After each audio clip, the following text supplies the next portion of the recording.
Karena dalam Al-Quran, musibah, bencana, gempa dan sejenisnya tidak akan terjadi kecuali diundang.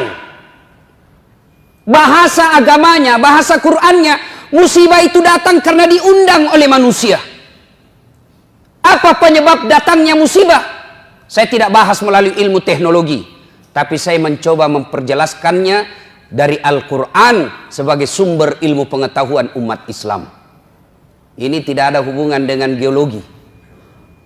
Ini hanya pedoman buat orang beriman. Kalau Bapak percaya berarti Bapak termasuk orang beriman.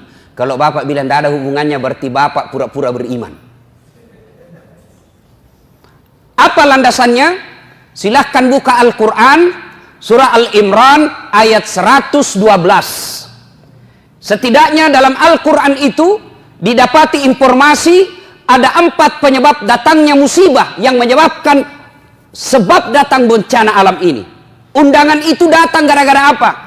1, kata Al-Quran, yakfuruna bi ayatillah. Mereka kufur terhadap ayat-ayat Allah. Mereka dustakan ayat-ayat Allah. Menurut orang Islam ada 2 ayat Allah. Ayat tertulis dan ayat tercipta. Ayat tertulis Al-Quranul Karim, ayat tercipta lingkungan alam. Bagaimana sikap manusia khususnya bangsa Indonesia terhadap ayat-ayat Allah?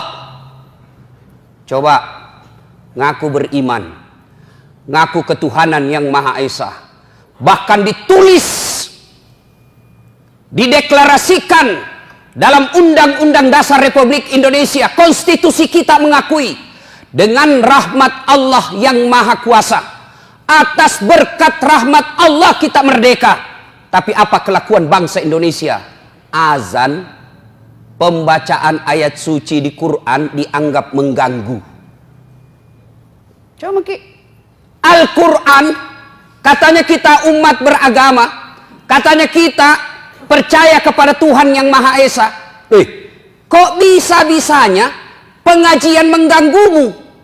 Kok bisa-bisanya suara azan membuat kau risih? Gimana Allah tidak marah? Hasilnya bilang, kan ditahu itu jadwal. Namanya juga, jangan terlalu keras. Ya namanya panggilan pasti dikeras. Allahu Akbar, Allahu Akbar. Ya namanya panggilan pasti dikeraskan. Kalau dikecilkan, bukan namanya panggilan Pak, si bicie. Dasat, dipanggil. Dasat, dasat. Nah, itu baku bici namanya itu. Apabila kufur terhadap ayat-ayat Allah, maka itu salah satu penyebab datangnya undangan musibah. Nah, berikutnya itu ayat Quran. Kalau ayat yang tercipta, mari kita lihat perlakuan kita terhadap sumber daya alam kita. Dihabisi tanpa ada perbaikan. Saya kalau perjalanan Pak, dari Balikpapan ke Bontang, dari Balikpapan ke Sangatta, Kalimantan Timur, dari pinggir jalan kita lihat hijau. Tetapi kita naik di atas pesawat, habis gundul hutan kita. Dan anehnya siapa yang menikmati? Bukan masyarakat Indonesia. Siapa yang menikmati? Orang dari luar negeri. Gimana Allah tidak marah? Kita punya sumber daya alam melimpah. Tapi siapa yang menikmati? Orang-orang kaya yang tertentu saja di Indonesia. Dan berlebihan caranya menikmatinya.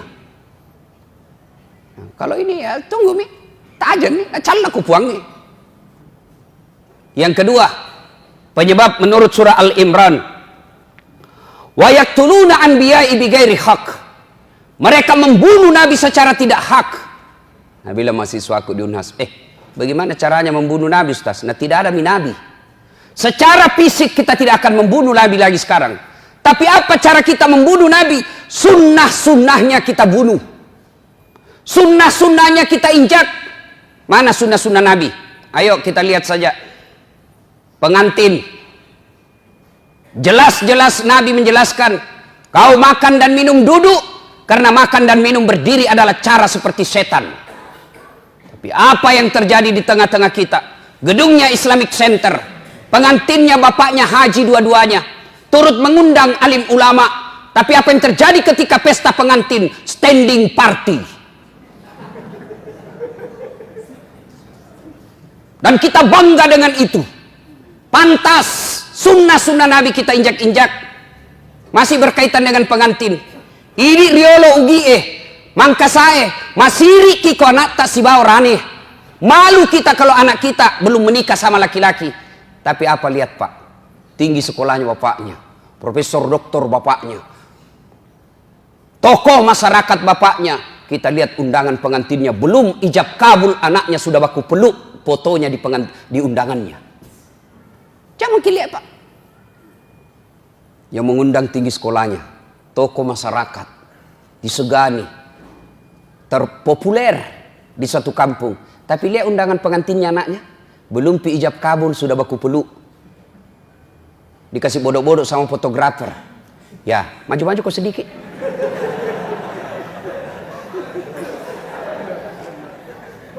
Kita injak-injak sunnah Nabi. Nabi menginformasikan dalam hadisnya, diriwayatkan oleh Bukhari, haram merubah nasab, haram mengerubah silsilah orang tua kita. Dek nawat dingi robah sana anak natawe. Tapi apa yang terjadi? Kita sok barat-barat.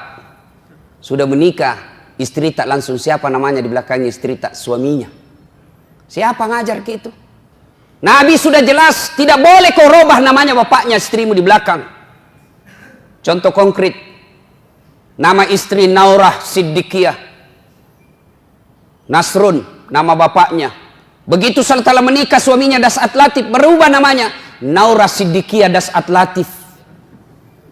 Padahal tidak boleh. Kenapa? Naurah Siddiqiyah bukan anak saya, tapi istri saya. Coba, Matamre itu Sikolana, tinggi jabatannya, tapi begitu sudah menikah, namanya istrinya naganti. Apa pernah kita dengar Rasulullah mengganti nama istrinya Khadijah Muhammad? Tidak, Khadijah tetap disebut Khadijah binti Khuwailid, Aisyah binti Abu Bakar Siddiq. Sunnah-sunnah Nabi kita injak-injak. Kalau ada yang tidak melaksanakan sunnah, atau ada orang yang melaksanakan sunnah, kita anggap kampungan. Kita lihat saudara kita yang agak naik-naik celananya sedikit, dibilang apa? Banjir di kapang. Ada saudara kita memelihara jenggotnya karena cintanya kepada sunnah, apa dia bilang? Dedek terlewat-lewat naso alim. Apabila sunnah-sunnah Nabi kita injak-injak, tunggu azab Allah akan datang. Wa yaqtuluna anbiya'i bighairi haq. Yang ketiga, yang akan menyebabkan turunnya bencana alam. Wa kanu yaqtadun. Mereka telah melampaui batas. Terlewat-lewat nih Pak. Lihat lagi Pak. Agama Islam mengajarkan amar ma'ruf nahi mungkar. Dan siapa yang punya tugas? Ulama, para muballigh. Tapi bagaimana kelakuan kita terhadap ulama? Bagaimana kelakuan kita kepada mereka yang melaksanakan amar ma'ruf? Mereka yang tulis la ilaha illallah dianggap teroris. Mereka yang menulis la ilaha illallah dianggap anti NKRI. Masa kalimat tiada Tuhan selain Allah kita takut? Dan siapa yang lakukan itu? Orang Islam sendiri. Anda yang lakukan kriminalisasi itu bukan non-muslim, orang non-Islam, kita masih bisa tolerir. Kenapa? Tidak mengerti. Islam sendiri, solatnya selalu mengucapkan la ilaha illallah, tapi takut dengan kalimat Allah, takut kalimat tauhid. Gimana caranya? Disebut terlewat-lewat. Mana ada kasihan itu ulama pegang senjata? Mana ada itu ulama mengajarkan rongrong NKRI? Yang justru kita teror adalah yang mengajarkan amar ma'ruf nahi mungkar. Tapi para koruptor, coba kita lihat kelakuan negara terhadap koruptor. Saudi Arabia, koruptornya pancung, potong tangannya, potong kepalanya. Di Indonesia apa yang terjadi? Koruptor potong masa tahanan. Ini kan keterlaluan namanya. Terlewat-lewat mako. Marah Allah. Dan yang keempat, penyebab turunnya musibah di muka bumi ini, kata Allah menurut Al-Imran ayat 112. Dzalika bima adzau. Mereka berbuat zalim secara terang-terangan. Mereka berbuat dosa secara terang-terangan. Sekarang dosa sudah tidak dianggap lagi sesuatu malu. Beberapa kali saya masuk warung kopi karena ajak teman saya ngajak, oke lah, nanti dibilang ki sombong kalau diajak tidak datang. Saya datang, miris hati saya. Kok ada Bugis Makassar, budaya kita siri, budaya kita Matandre siri.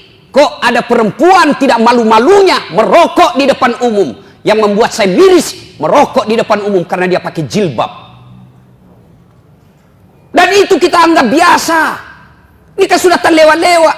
Kita orang Bugis Makassar, makunraye ipaka lebih, makunraye Matandre onrana. Tapi kok bisa-bisanya pakai jilbab dengan rapi di depan laki-laki, orang banyak meliriknya, dia santai dan merasa tidak malu merokok di depan umum pakai jilbab.